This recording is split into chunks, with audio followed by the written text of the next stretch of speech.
காலத்தில் தொலைதூர தேசத்தில் ஒரு இளம் ஜோடி வாழ்ந்தனர். அவர்களுக்கு குழந்தைகள் இல்லை. ஆனால் அவர்கள் உண்மையில் ஒரு பெண் குழந்தையை பெற விரும்பினர்.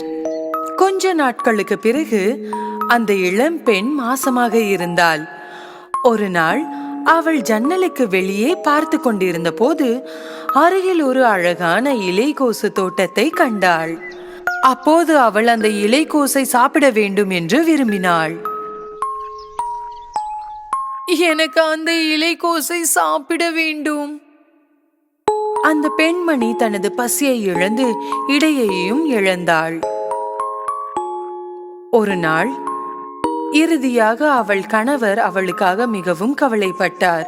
அவர் தனது மனைவியிடம் ஒரு கொத்து இலைக்கோசை கொண்டு வருவதாக உறுதியளித்தார்.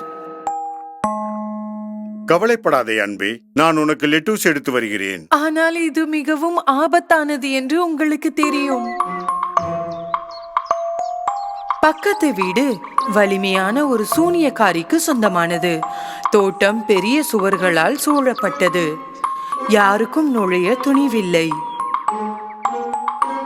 கணவர் தனது பலத்தை சேகரித்து சுவரில் ஏறினார். தோட்டத்திற்குள் நுழைந்து ஒரு சில இலைக்கோசை எடுத்தார்.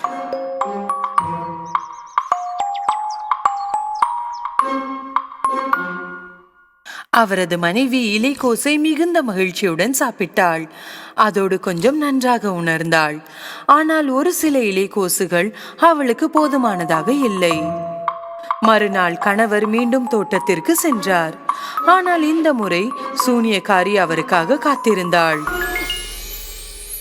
என் தோட்டத்திற்குள் வந்து என் இலைக்கோசை திருடுவதற்கு உனக்கு எவ்வளவு தைரியம் இருக்கும்? என் மனைவி கர்ப்பமாக இருக்கிறாள். உங்கள் லெட்டூஸுக்காக ஏங்குகிறாள். நீ என் அனுமதியை கேட்டிருக்க வேண்டும், இல்லையா? உங்களை பார்த்தால் எங்களுக்கு பயம். என்னை அனுமதிப்பீர்கள் என்று எனக்கு தெரியாது. மன்னித்து விடுங்கள். உன்னை மன்னிக்கவா? இதற்காக நீ தண்டிக்கப்படுவாய். என் மனைவி லெட்டூஸ் சாப்பிட முடியாவிட்டால் நோய்வாய்ப்படுவாள். குழந்தையும் பெற முடியாது. கொடுங்கள்.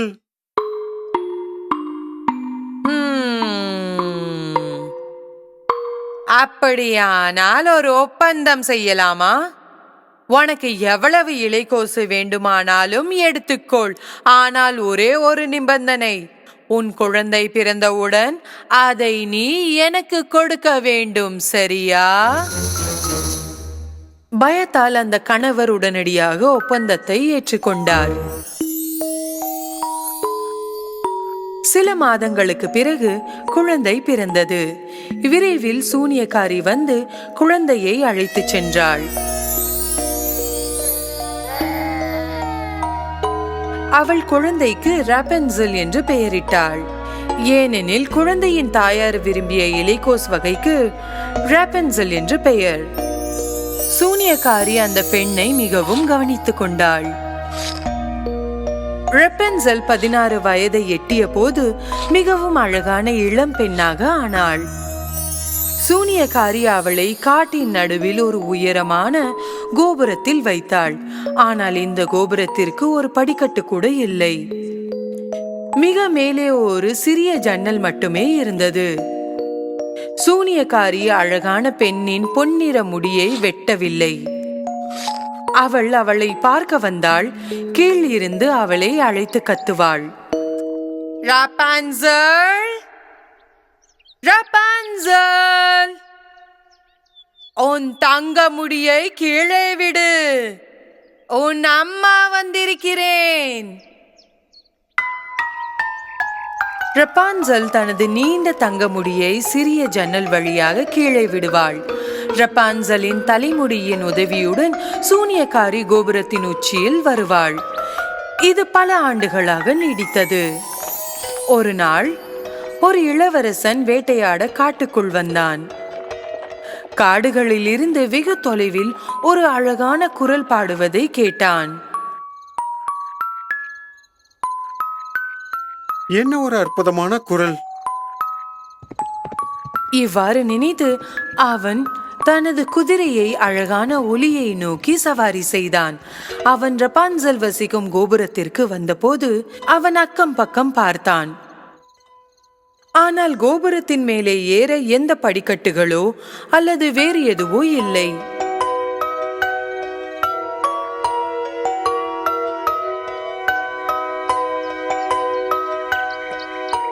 குரலின் அழகை கண்டு மயங்கிய இளவரசன் தினமும் கோபுரத்திற்கு வந்தான். ஆனால் எப்படி மேலே ஏற முடியும் என்று கண்டுபிடிக்க முடியவில்லை.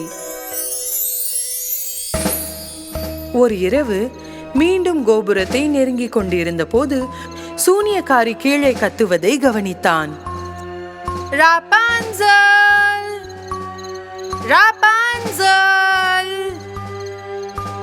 உன் தங்க முடியை கீழே விடு, உன் அம்மா வந்திருக்கிறேன்.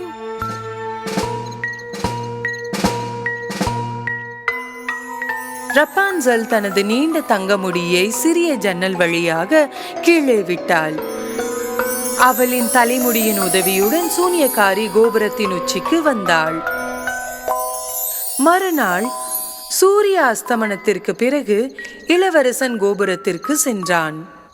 அவனது குரலை மாற்றி கத்தினான். ரப்பன்சல், ரப்பன்சல், உன் தங்க முடியை கீழே போடு, நான் உனது அம்மா.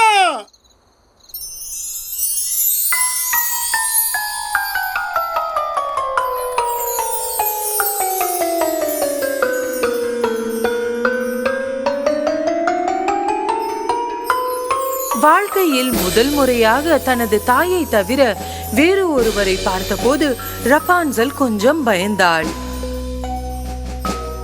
நீ என் அம்மா இல்லை, ஏன் இங்கு வந்திருக்கிறாய்? நீங்கள் பயப்பட வேண்டியதில்லை. நீங்கள் பாடுவதை நான் கேட்டேன். உங்கள் குரல் எனக்கு மிகவும் பிடித்திருந்தது. அந்த குரல் யாருடையது என்று பார்க்க வந்தேன். ரப்பான்சல் இளவரசன் சொன்னதை விரும்பினாள். இப்போது பயப்படவில்லை. சிறிது காலம் எல்லாம் சீராக நடந்தது. சூனியக்காரி எதையும் அடையாளம் காணவில்லை. இறுதியாக ஒரு நாள் இளவரசன் ரப்பான்சலை திருமணம் செய்து கொள்ளும்படி கேட்டான். என்னை திருமணம் செய்து கொள்வீர்களா? இந்த அழகான இளவரசனின் விருப்பத்தை ரப்பான்சல் மகிழ்ச்சியுடன் ஏற்றுக்கொண்டாள். ஆனால் இந்த கோபுரத்தில் இருந்து கீழே இறங்க ரப்பான்சலுக்கு எந்த வழியும் இல்லை. திடீரென்று அவளுக்கு ஒரு யோசனை வந்தது. அன்றிலிருந்து இளவரசன் கோபுரத்திற்கு வரும்போதெல்லாம் ஒரு துண்டு துணியை கொண்டு வர தொடங்கினான்.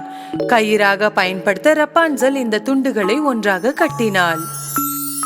ஆனால் ஒரு நாள் ரப்பான்சல் ஒரு பெரிய தவறு செய்து விட்டாள். தற்செயலாக அவள் வாயிலிருந்து ஒன்றை நழுவ விட்டாள். அம்மா, இளவரசர் உங்களை விட வேகமாக ஏறுவார். எந்த இளவரசன்? எந்த இளவரசன்? அப்போது சூனியக்காரி ஏதோ ஒரு விஷயம் இருப்பதை உணர்ந்து கத்த ஆரம்பித்தாள். நீ எப்படி என்னை ஏமாற்ற முடியும்? நான் உலகின் தீமைகளில் இருந்து உன்னை பாதுகாக்க முயற்சித்துக் கொண்டு இருந்தேன். அவளது கோபத்தை அடக்க முடியாமல் சூனியக்காரி திடீரென ரப்பான்சலின் அழகிய தங்க முடியை வெட்டினாள்.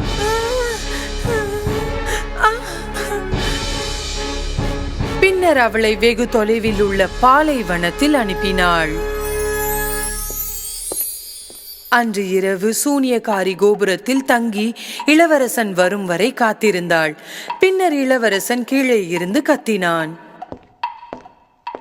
ரப்பான்சல், ரப்பான்சல், உங்கள் தங்க முடியை கீழே விடுங்கள், நான் தான் இளவரசன். சூனியக்காரி ரப்பான்சலின் வெட்டிய முடியை கீழே விட்டாள்.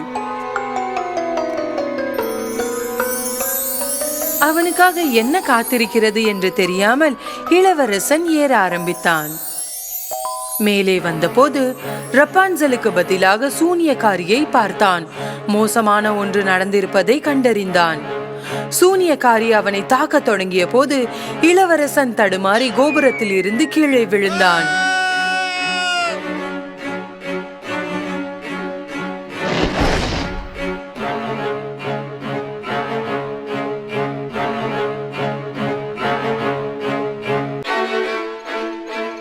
கீழே இருந்த புதர்களால் அவன் உயிருடன் இருக்க முடிந்தது. ஆனால் முட்கள் அவனது கண்களை குத்தியதால் அவனால் இனி பார்க்க முடியவில்லை. கண்மூடித்தனமாக இளவரசன் காட்டை சுற்றி நடந்தான். கண்களில் கண்ணீருடன் ரப்பான்சலை தேடினான். காட்டில் கண்ட தாவரங்களையும் காட்டு பழங்களையும் உண்டான். அவன் நடந்து சென்றான். கடைசியாக அவன் ரப்பான்சல் வசித்த பாலைவனத்திற்கு வந்தான். திடீரென்று எதிர்பாராத ஒன்று நடந்தது.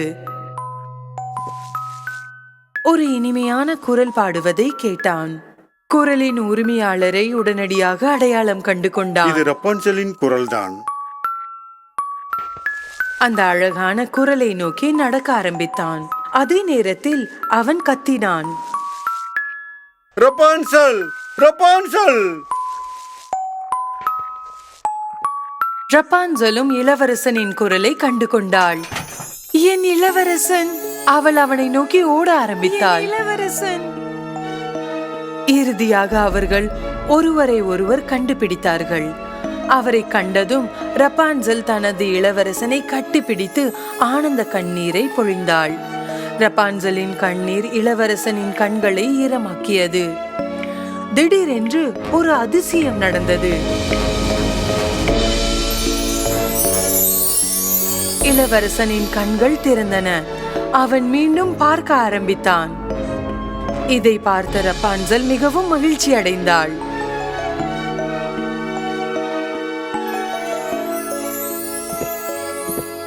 அவர்கள் ஒன்றாக இளவரசரின் ராஜ்யத்திற்கு சென்றார்கள். அங்கு மக்கள் மகிழ்ச்சியுடன் அவர்களை வரவேற்றனர். அவர்கள் மகிழ்ச்சியுடன் வாழ்ந்தார்கள்.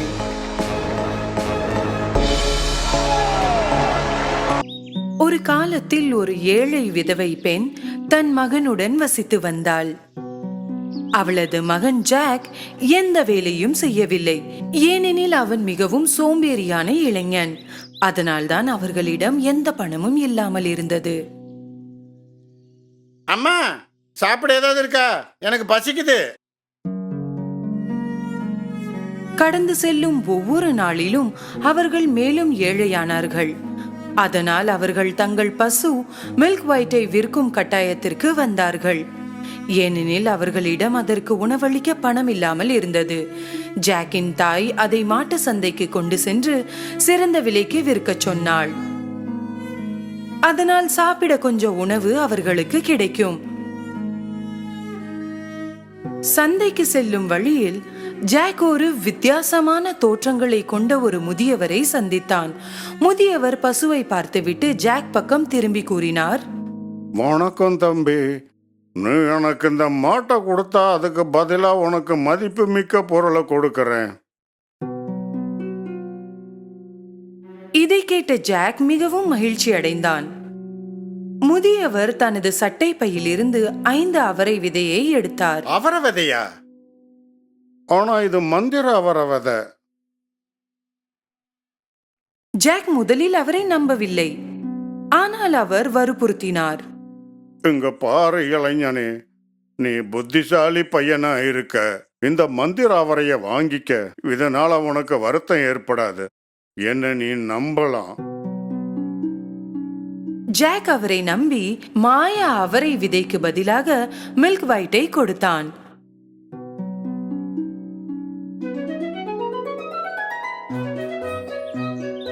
பிறகு மகிழ்ச்சியோடு ஜாக் வீட்டிற்கு ஓடினான்.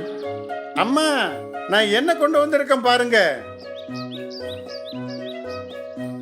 ஜாக் அவளிடம் மிகவும் உற்சாகமாக ஓடி வருவதை பார்த்து அவன் மாட்டை நல்ல விலைக்கு விற்றதாக அம்மா நினைத்தாள்.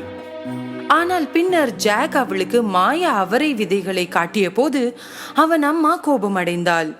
மாய விதைகளை தோட்டத்தில் எரிந்துவிட்டு ஜாக்கை அவன் அறைக்குள் அனுப்பினாள். நான் வெளியே வர சொல்லும் வரை நீ உன் அறையிலிருந்து வெளியே வரக்கூடாது. இன்று இரவு உனக்கு இரவு உணவு இல்லை.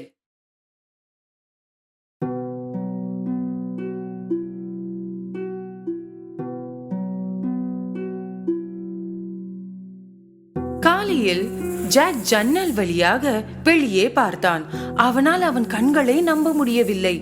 அவனது படுக்கை அறை ஜன்னலில் இருந்து ஒரு தண்டு மிகவும் வேகமாக வளர்வது அவனுக்கு தெரிந்தது.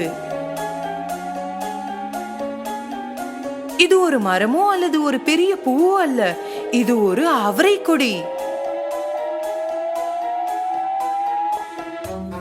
ஜாக் தனது ஜன்னலில் இருந்து அந்த ராட்சத அவரை கொடியில் குதித்தான். இலைகள் மற்றும் வளையங்களை போன்ற முறுக்கு கொடிகளை அவன் ஏணியாக பயன்படுத்தி அதில் மேல் ஏறத் தொடங்கினான். சிறிது நேரத்திற்கு பிறகு ஒரு வித்தியாசமான இடத்தில் அவன் தன்னை கண்டான். பூக்கள் நிறைந்த ஒரு பாதையையும் அதன் முடிவில் மிகப்பெரிய வீட்டையும் பார்த்தான். ஜாக் வீட்டிற்கு வந்து கதவை தட்டினான். ஒரு பெரிய ராட்சத பெண் பதிலளித்தாள். அது நான் சாப்பிட்றதுக்கு ஏதாவது உங்ககிட்ட இருக்கா? ஆம், இருக்கிறது. ஆனால் என் கணவர் வருவதற்கு முன் இங்கிருந்து போக வேண்டும். இல்லை என்றால் அவர் சிறு குழந்தைகளை சாப்பிட்டு விடுவார். ஜாக் சற்று பயந்து விட்டான்.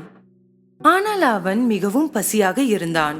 அவன் சாப்பிட மேஜையில் உட்கார போகும்போது ஆழ்ந்த குரலுடன் யாரோ வெளியே பேசுவதை கேட்டான். வருகிறது, வருகிறது, வருகிறது.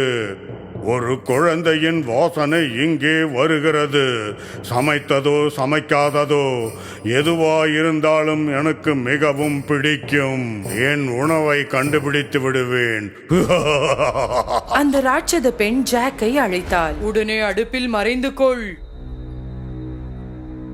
ஜாக் உடனே போய் அடுப்பில் ஒளிந்து கொண்டான். அந்த பெரிய ராட்சதன் சமையல் அறைக்குள் சென்று முகர ஆரம்பித்தான். இங்கே ஒரு குழந்தையின் மனம் வருகிறது. அன்பே, என்ன கூறுகிறீர்கள்? நான் நேற்று பூனைக்கு வைத்ததை நீங்கள் முகர்கிறீர்கள். தனது இரவு உணவை முடித்த பிறகு ராட்சதன் தனது தங்கத்தை எண்ணத் தொடங்கினான்.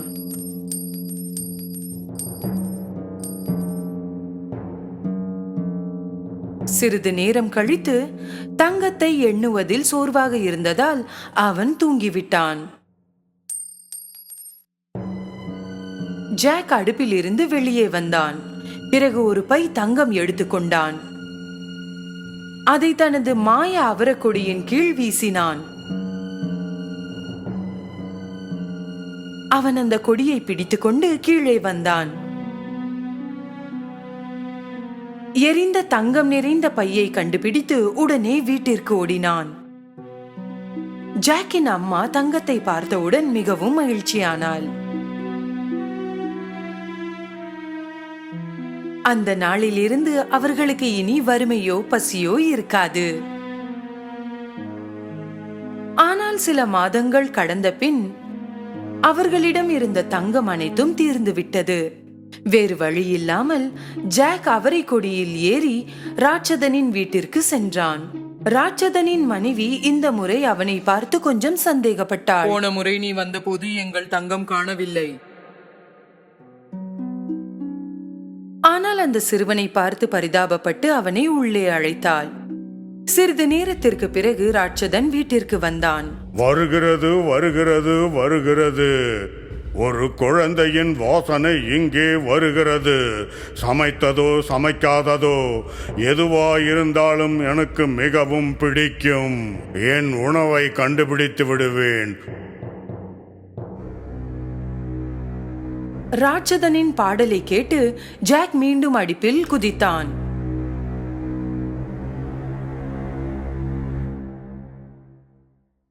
இரவு உணவை முடித்த பிறகு ராட்சதன் தனது கோழியை கொண்டு வரும்படி மனைவியிடம் கேட்டான். அவனது மனைவி கோழியை கொண்டு வந்தபோது கோழியை ஒரு முட்டையிடுமாறு கட்டளையிட்டான். ஜாக் மிகவும் ஆச்சரியப்பட்டான். கோழி ஒரு தங்க முட்டையை இட்டது.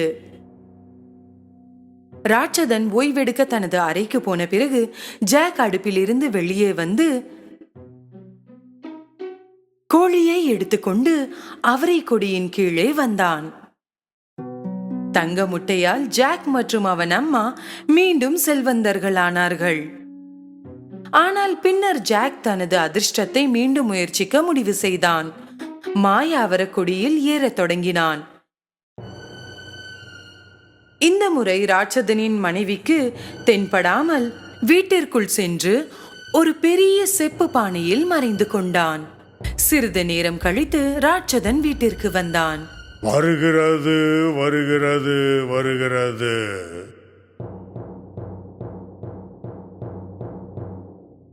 ஒரு குழந்தையின் வாசனை எங்கே வருகிறது. சமைத்ததோ சமைக்காததோ எதுவாயிருந்தாலும் போதும், நான் என் உணவை கண்டுபிடித்தே தீருவேன். இந்த முறை ராட்சதனின் மனைவி ஜாக் பிடிபட வேண்டும் என்று முடிவு செய்தாள். இங்கு ஒரு குழந்தை இருந்தால் அது அடுப்பில் இருக்க வேண்டும். ஆனால் ஜாக் இந்த முறை வேறு இடத்தில் மறைந்து இருந்தான். ராட்சதன் மற்றும் அவன் மனைவி ஜாக்கை கண்டுபிடிப்பதில் உறுதியாக இருந்தனர். ஆனால் அவர்கள் வீட்டில் எல்லா இடங்களிலும் தேடியும் அவர்களால் அவனை கண்டுபிடிக்க முடியவில்லை. இரவு உணவிற்கு பிறகு ராட்சதன் ஒரு தங்க யாழை மேசையில் வைத்தான். வாசிக்க அவன் உத்தரவிட்டான்.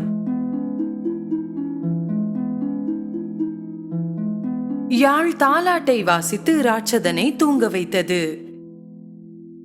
உலகில் வேறு எதையும் விட இந்த வீணைதான் வேண்டும் என்று அப்போது ஜாக் நினைத்தான்.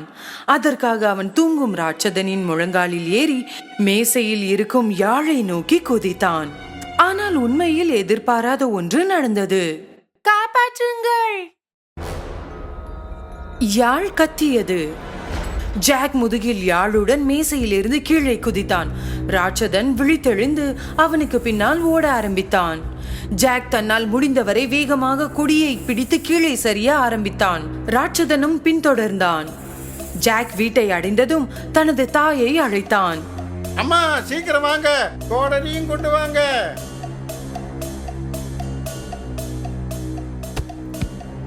அவர்கள் இருவரும் அவரை கொடியை வெட்டத் தொடங்கினர்.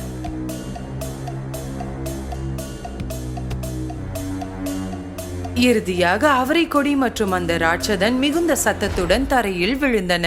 இவர்கள் இருவரும் ராட்சதனிடமிருந்து பாதுகாப்பாக இருந்தனர். கடவுளே, பாதுகாப்பாக இருக்கும். அவர்கள் பாதுகாப்பாக இருந்தனர். ஆனால் ஜாக் தான் செய்த எல்லா விஷயங்களுக்கும் மிகவும் வருத்தப்பட்டான். அவன் பேராசையால் தனது உயிரை இழந்திருப்பான். அவன் இனி ஒருபோதும் யாரிடமும் திருட மாட்டேன் என்றும் இனிமேல் மிகவும் கடினமாக உழைப்பேன் என்றும் தனது தாய்க்கு உறுதியளித்தான். அன்றிலிருந்து ஜாக் மற்றும் அவனது தாயார் மீண்டும் ஒருபோதும் ஏழையாக இருக்கவில்லை. ஆமாம், அவர்கள் தங்க முட்டையிடும் கோழியை வைத்திருந்தார்கள். ஆனால் ஜாக் மீண்டும் ஒருபோதும் வேலை செய்வதை நிறுத்தவில்லை.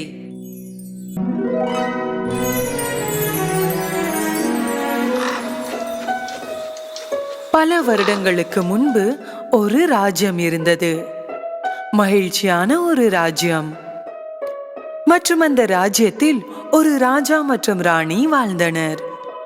அவர்களுக்கு ஒரே ஒரு விருப்பம் மட்டும்தான் இருந்தது, அதாவது ஒரு குழந்தை வேண்டும் என்பது.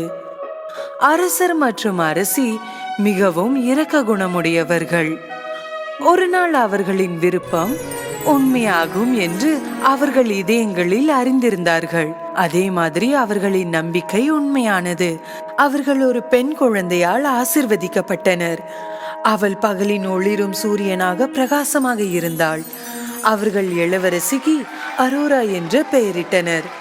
ராஜா மற்றும் ராணி தங்கள் மகள் பிறப்பை கொண்டாட ஒரு பெரிய விருந்தை அமைக்க முடிவு செய்தனர்.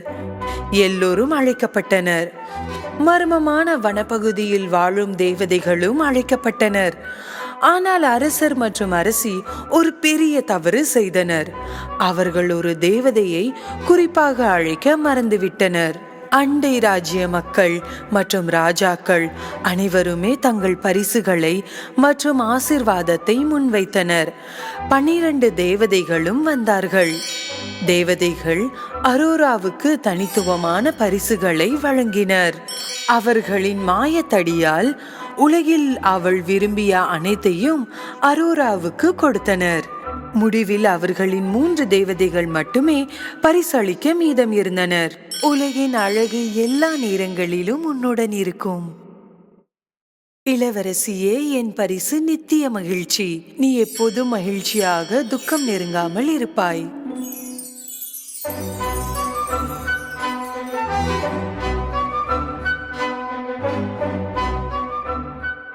கடைசி தேவதை அவளது பரிசை கொடுக்க வந்தபோது ஏதோ ஒன்று எதிர்பார்க்கப்படாதது நடந்தது. முழு அரங்கமும் பச்சை புகையால் நிரம்பியது.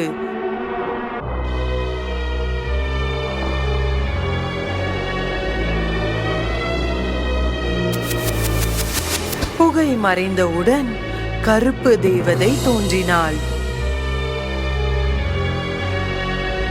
இந்த அழகிய சடங்கை நாசம் செய்தது யார் என்று அரசர் கேட்டார்.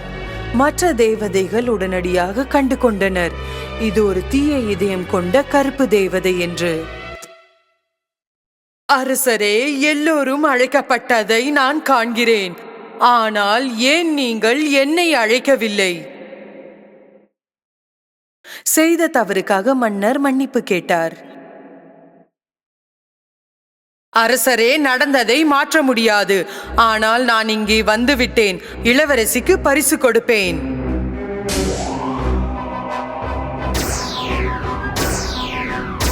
மிகவும் அழகான நம் இளவரசி மகிழ்ச்சியுடன் அன்புடன் இருப்பாள். செல்வத்தால் சூழப்பட்டிருப்பாள்.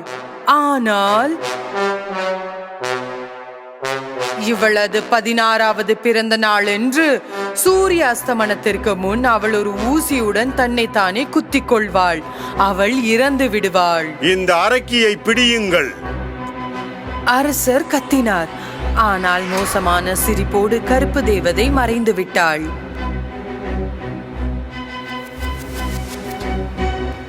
இப்போது கடைசி தேவதை அவளுடைய பரிசை வழங்கவில்லை. அவள் கருப்பு தேவதை போல் சக்தி வாய்ந்தவள் அல்ல. ஆனால் அவள் அந்த சாபத்தை குறைக்க ஏதாவது செய்ய விரும்புகிறாள். நான் சாபத்தை தடுக்க முடியாது, ஆனால் என்னால் குறைக்க முடியும். சாபத்தினால் இளவரசி இறக்க மாட்டாள், ஆனால் ஒரு ஆழமான தூக்கத்தில் சென்று விடுவாள். உண்மையான அன்பின் ஒரு முத்தத்தால் எழுவாள். இது உனக்கென ஒரு பரிசு என் இளவரசியே. இந்த மோசமான சாபத்தை தடுப்பதற்கான முயற்சியுடன் ஒவ்வொரு ஊசி, தையல் இயந்திரம் மற்றும் குத்தக்கூடிய பொருள் அனைத்தையும் சேகரித்து எரிக்க அரசர் கட்டளையிட்டார்.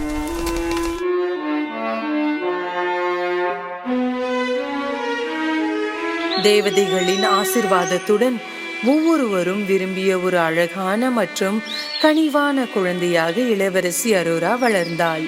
கடினமாக இருக்க போவதால் ஒரு நாள் அவளுடைய அப்பா அரோராவை கவனித்துக் கொள்வதற்கும் பாதுகாப்பதற்கும் 3 தேவதைகளுக்கு கட்டளையிட்டார். 3 தேவதைகளை தவிர அரோரா யாருடனும் தொடர்பு கொள்ள போவதில்லை. அரோரா தனது காக்கும் தேவதைகளுடன் மிகவும் அழகான இளம் பெண்ணாக வளர்ந்தாள். இது இளவரசி அரோராவின் 16ஆம் பிறந்த நாள். கருப்பு தேவதையின் சாபம் சூரிய அஸ்தமனமானதும் பலிக்கும். ராஜாவும் ராணியும் சாபத்தை தடுக்க எல்லா முயற்சிகளையும் எடுத்துள்ளார்கள். இருப்பினும் அது நடக்கும் என்று தெரியும்.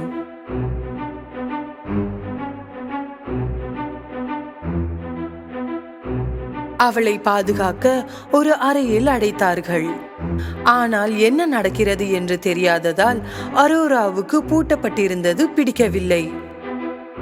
திடீரென்று சுவரில் ஒரு கதவு தோன்றியது.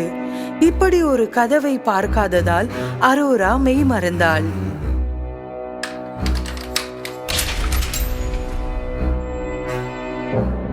கதவுக்கு பின்னால் வரும் விசித்திரமான சத்தம் கேட்டாள்.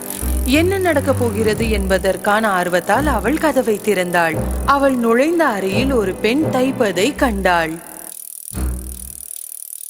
அரோரா மந்திரித்த கோழியை போல் தையல் இயந்திரம் அருகே சென்றாள். சூரிய அஸ்தமனமானது.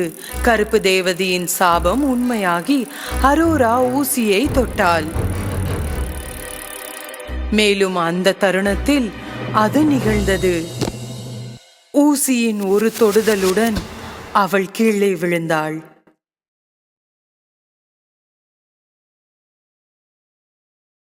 நீண்ட உறக்கத்திற்கு சென்றாள். கருப்பு தேவதையின் சாபம் அரோராவின் 16வது பிறந்த நாளில் பலித்தது. தேவதைகள் மிகவும் அழகாக ஒரு சிறிய மலர் படுக்கை அறையில் படுக்க வைத்தார்கள். எல்லோரும் அரோராவை ஸ்லீப்பிங் பியூட்டி, அதாவது தூக்க அழகி என்று அறிய ஆரம்பித்தார்கள். ராஜா மற்றும் ராணி அவர்களின் வேதனையை நிறுத்த விரும்பினர்.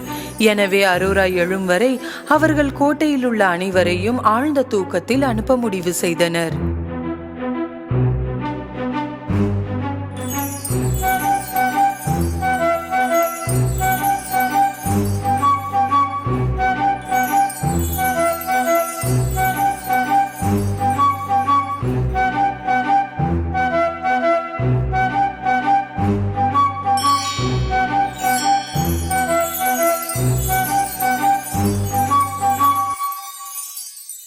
அப்படியே 100 வருடங்கள் கடந்துவிட்டன. ஒரு நாள் ஒரு இளவரசர் கோட்டையின் அருகில் இருந்து சென்று கொண்டிருந்தார். மேலும் அவர் குமிழ் மற்றும் தாவரங்களால் மூடப்பட்ட கோட்டையை பார்த்தார். அவரது ஆட்கள் கோட்டை மற்றும் ஸ்லீப்பிங் பியூட்டியை பற்றிய கதைகளை சொன்னார்கள். அது உண்மையிலேயே அவரை உற்சாகப்படுத்தியது. அதனால் அவர் உள்ளே செல்ல முடிவு செய்தார். புதர்கள் மிகவும் அடர்த்தியாக இருந்தன. மேலும் முட்களும் இருந்ததால் செல்வதற்கு இது மிகவும் சாத்தியமற்றதாக இருந்தது. எனவே அவர் தனது வாளை எடுத்து புதர்களை வெட்டுவதன் மூலம் தனது வழியை அமைத்தார். அவர் தனது வழியை உருவாக்கி இறுதியாக கதவை அடைந்தார். கதவில் 2 காவலர்கள் தூங்குவதை கண்டார். அவர் கதவை திறந்து பார்த்து திகைத்து போனார். எல்லா இடங்களிலும் மக்களை பார்த்தார். அவர் கோட்டையை சுற்றி நடக்கத் தொடங்கினார். அவர் ராஜா ராணியின் அறைக்கு வந்தார். தங்கள் படுக்கையில் அவர்கள் தூங்கிக் கொண்டிருப்பதை கண்டார். அப்போது அங்கே அறை திறந்த கதவுடன் அவர் ஒரு அறையை பார்த்தார். அவர் உள்ளே நுழைந்தார். இங்குதான் அழகிய பூக்கள் நிறைந்த படுக்கையில் ஸ்லீப்பிங் பியூட்டி தூங்கிக் கொண்டிருந்தாள். இளவரசர் படுக்கைக்கு அருகில் வந்தார். அழகான இளவரசியை பார்த்து அவள் காதருகில் சற்று குனிந்தார். இளவரசர் இவ்வாறு முணுமுணுத்தார். அன்பாக அவர் அவள் நெற்றியில் முத்தமிட்டார். அப்போது அவள் கண்களை திறந்தாள். ஒரு அழகான இளவரசர் அவளை காண்பதை கண்டாள். அவள் விழித்தெழுந்தவுடன் கோட்டையில் உள்ள அனைவருமே தங்கள் 100 வருட தூக்கத்தில் இருந்து எழுந்தார்கள். ராஜாவும் ராணியும் அதிர்ந்து போய் அவர்கள் என்ன நடக்கிறது என்பதை காண அரோராவின் அறைக்கு சென்றார்கள். அவர்களின் அழகிய பெண் விழித்தெழுந்ததை கண்டு அவர்கள் மகிழ்ச்சி அடைந்தனர். இளவரசர் அவளிடம் தன்னை திருமணம் செய்து கொள்ள கேட்டார் மற்றும் அவளும் புன்னகைத்து ஏற்றுக்கொண்டாள். ராஜா தனது மகளையும் ராஜ்யத்தையும் காப்பாற்றிய இளவரசருக்கு அவரது ஆசிர்வாதத்தை அளித்தார். அவர்கள் திருமணம் செய்து மகிழ்ச்சியாக வாழ்ந்தனர். ஒரு ஓநாயும் 7 சிறிய ஆட்டுக்குட்டிகளும். ஒரு காலத்தில் காடுகளின் ஒரு சிறிய குடிசையில் ஒரு தாயாடு மற்றும் அதன் சிறிய ஆட்டுக்குட்டிகள் மகிழ்ச்சியான வாழ்க்கையை வாழ்ந்தன. ஆட்டுக்குட்டிகள் மிகவும் அழகான பொம்மைகளைப் போல் இருந்தன. தாயாடு எல்லா தாய்மார்களையும் போலவே தனது குட்டிகளை மிகவும் நேசித்தது. காட்டில் உள்ள அனைத்து காட்டு மிருகங்களிடமிருந்தும் அவற்றை பாதுகாத்தது. ஒரு நாள் காட்டில் உணவை கண்டுபிடிப்பதற்காக வீட்டை விட்டு வெளியேறுவதற்கு முன்பு அது தனது ஆட்டுக்குட்டிகளை அழைத்தது. என் அன்புள்ள பிள்ளைகளா, நான் காட்டுக்கு செல்கிறேன். யார் வந்தாலும் கதவை திறக்க வேண்டாம். ஓநாய் வீட்டிற்கு வந்தால் அனைவரையும் சாப்பிட்டு விடும். அது தந்திரசாலி. மாறுவேடமிட்டு உங்களை முட்டாளாக்கும். நாங்கள் அதை எவ்வாறு அடையாளம் காண்போம்? ஓநாய்க்கு கணீர் குரல் உள்ளது. என் மகன்களுக்கு இனிமையான குரல்.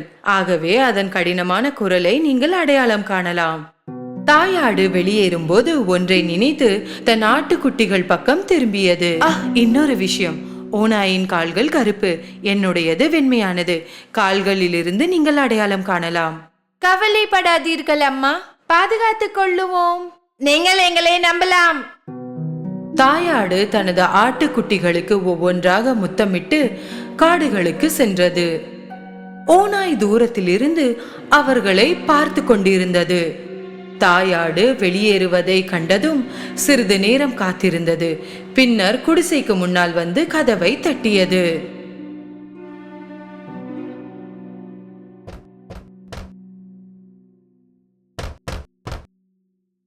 யார் செல்ல குட்டிகளா, கதவை திறங்க. நான் உங்க அம்மா வந்திருக்கேன். நான் உங்க எல்லாருக்கும் நல்ல சாப்பாடு கொண்டு வந்திருக்கேன். ஆனால் ஆட்டுக்குட்டிகள் ஓநாய் குரலை அடையாளம் கண்டன. கதவை திறக்காமல் அவர்கள் கத்தினார்கள். நீங்கள் எங்கள் அம்மா இல்லை. அவளுடைய குரல் இனிமையானது. நீங்கள் எங்களை முட்டாளாக்க முடியாது. ஆட்டுக்குட்டிகளை முட்டாளாக்க முடியாததால் ஓநாய் மிகவும் கோபமடைந்தது. எனவே அது கடைக்கு சென்று ஒரு பெரிய சுண்ணாம்பு கட்டியை வாங்கி சாப்பிட்டது. இப்போது அதன் குரல் மிகவும் மென்மையாக ஒலித்தது. எனவே அது மீண்டும் குடிசைக்கு சென்று கதவை தட்டியது. இந்த முறை ஓநாய் மென்மையான குரலுடன் பேசத் தொடங்கியது. செல்ல குட்டிகளா, கதவை திறங்க. நான் தான் உங்க அம்மா வந்திருக்கேன். உங்க எல்லாருக்கும் நல்ல சாப்பாடை நான் கொண்டு வந்திருக்கேன். ஓநாயின் மென்மையான குரலை கேட்டு ஆட்டுக்குட்டிகள் அது உண்மையில் தங்கள் தாய் என்று நினைத்தன. அவர்கள் கதவை திறக்கவிருந்த போது அவர்களில் ஒன்று கத்தியது. காத்திருங்கள், நாம் கதவின் அடியில் இருந்து கால்களை பார்க்க வேண்டும். ஆட்டுக்குட்டிகள் கதவின் அடியில் இருந்து பார்த்தபோது ஓநாயின் கருப்பு கால்களை கண்டன. எனவே கதவை திறக்காமல் மீண்டும் கத்தின. நாங்கள் கதவை திறக்க மாட்டோம். எங்கள் தாயின் கால்கள் கருப்பு இல்லை, அவை வெள்ளை. நீங்கள் ஒரு ஓநாய். கோபமடைந்த ஓநாய் வெளியேறியது. இந்த முறை அது பேக்கரிக்கு சென்று பேக்கர் அவருக்கு முன்னால் ஓநாயை பார்த்தபோது மிகவும் அதிர்ச்சி அடைந்தார். நான் சைவ உணவு சாப்பிட்றவேன், அதனால பேசி தான் சாப்பிட முடியும். எனக்கு கொஞ்சம் மாவு கொடுக்கிறீங்களா தயவு செய்து? ஓநாய் பேக்கரியில் இருந்து ஒரு சிறிய சாக்கு மாவுடன் வெளியே வந்தது. குடிசை அருகே வந்ததும் சாக்கை திறந்து மாவு முழுவதையும் காலில் போட்டது. இப்போது அதன் கால்கள் அனைத்தும் வெண்மையாக இருந்தன. ஓநாய் மூன்றாவது முறையாக கதவை தட்டியது. செல்ல குட்டிகளா, கதவை திறங்க. நான் உங்க அம்மா வந்திருக்கேன். உங்க எல்லாருக்கும் நல்ல சாப்பாடை கொண்டு வந்திருக்கேன். முதலில் உங்கள் கால்களை காட்டுங்கள், அப்போதுதான் நாங்கள் நம்புவோம். ஓநாய் தனது கால்களை மாவுடன் காட்டியது. ஆட்டுக்குட்டிகள் வெள்ளை கால்களை கண்டதும் அது தங்கள் தாய் என்று நம்பி கதவை திறந்தார்கள். அவர்கள் என்ன பார்த்தார்கள்? ஓநாய் அவர்களுக்கு முன்னால் அங்கேயே நின்று கொண்டிருந்தது. சிறிய ஆடுகளுக்கு என்ன செய்வது என்று தெரியவில்லை. அவர்கள் கத்தி ஓட ஆரம்பித்தார்கள்.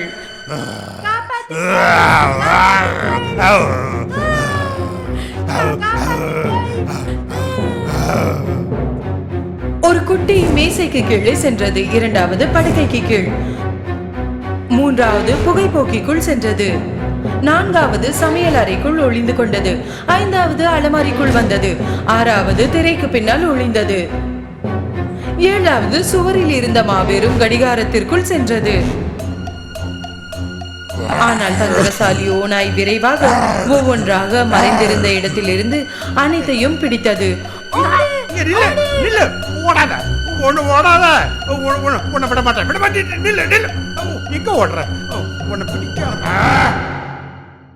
கடிகாரத்தில் மறைந்திருந்த ஒரு ஆட்டுக்குட்டியை அதால் கண்டுபிடிக்க முடியவில்லை.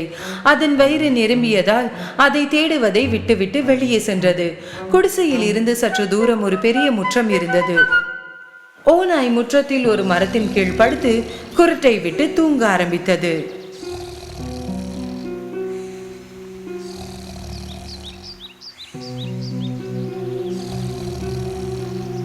சிறிது நேரத்திற்கு பிறகு தாயாடு வீடு திரும்பியது. கதவை திறந்து பார்க்கும் போது ஏதோ மோசமான சம்பவம் நடந்ததை அறிந்து கத்த ஆரம்பித்தது.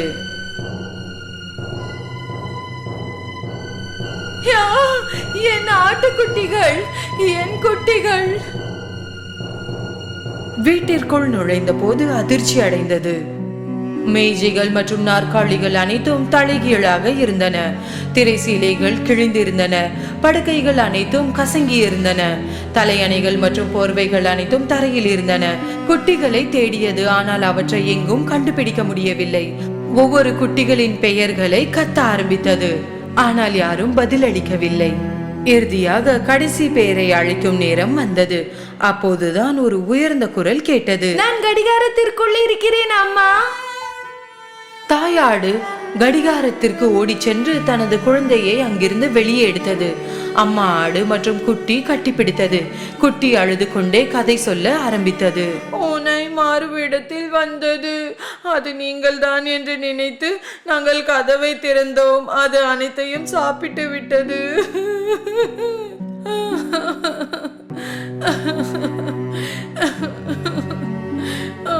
குட்டி. தாயாடு மிகவும் வருத்தமாக இருந்தது. குட்டிகளை நினைத்து அழுதது. அதன் குட்டிகளில் ஒன்றை மட்டுமே மீதமுள்ள நிலையில் வெளியே நடந்து முற்றத்தை நோக்கி செல்ல ஆரம்பித்தது. சிறிது நேரம் கழித்து ஓநாய் ஒரு மரத்தின் கீழ் தூங்குவதை கண்டது. அது மிகவும் மோசமாக குரட்டை விட்டு மரத்தின் கிளைகள் நடுங்கின. தாயாடு ஓநாயை சிறிது நேரம் கவனித்தது. அதன் வயிற்றிற்குள் ஏதோ அசைந்து கொண்டிருப்பதை அது உணர்ந்தது. கடவுளே, என் குட்டிகள் அந்த வயிற்றில் ஆடுகின்றன, உயிருடன் இருக்குமா? அதற்கு ஒரு திட்டம் இருந்தது. தன் குழந்தையின் பக்கம் திரும்பியது. வீட்டிற்கு ஓடி ஒரு ஊசி, நூல் மற்றும் கத்திரிக்கோலை கொண்டு வா. ஆட்டுக்குட்டி வீட்டிற்கு ஓடிக்கொண்டிருந்த போது தாயாடு தரையில் இருந்து 6 பெரிய பாறைகளை சேகரித்தது. சிறிது நேரம் கழித்து சிறிய ஆடு ஒரு ஊசி, நூல் மற்றும் பெரிய கத்திரிக்கோளுடன் வந்தது. தாயாடு கத்திரிக்கோளால் ஓநாயின் வயிற்றை திறந்தது. அது உடனே தன் சிறிய ஆடுகளில் ஒன்றை கண்டது. பின்னர் எல்லாம் வெளியே வந்தது. அவர்கள் அனைவரும் ஆரோக்கியமாக இருந்தன. தாயாடு மகிழ்ச்சியில் தன்னை மறந்துவிட்டது. அனைத்து ஆட்டுக்குட்டிகளும் தங்கள் தாயை மகிழ்ச்சியுடன் அணைத்துக் கொண்டன.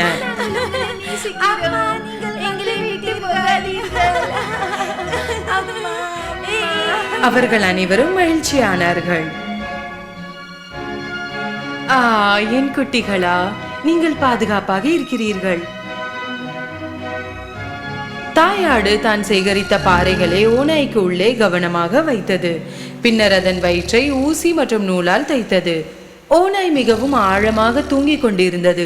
அதனால் எதுவும் உணரவில்லை மற்றும் நகரவில்லை. தாயாடு மற்றும் குட்டி ஆடுகள் விரைவாக தப்பித்து சென்றன. ஓநாய் விழித்து எழுந்து நின்றது. அதன் வயிறு மிகவும் மோசமாக வலித்தது.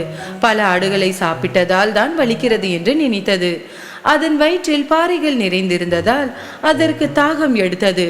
கொஞ்சம் தண்ணீர் குடிக்க ஆற்றின் அருகில் வந்தது. ஆனால் அது நடந்து கொண்டிருந்த போது பாறைகள் ஒன்றிற்கு ஒன்று இடித்து கொண்டன.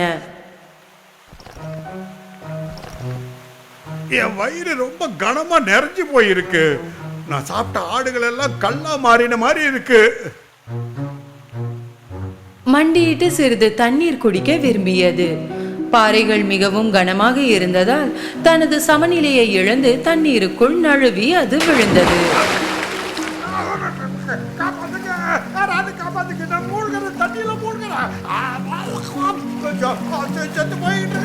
உதவிக்காக கத்தியது. ஆனால் யாரும் உதவவில்லை. இனி பாறைகளின் எடையை தாங்க முடியாமல் ஆழமான நீருக்குள் சென்றது. என்ன நடந்தது என்று பார்த்ததும் தாயாடும் அதன் குட்டிகளும் ஆற்றிற்கு ஓடின.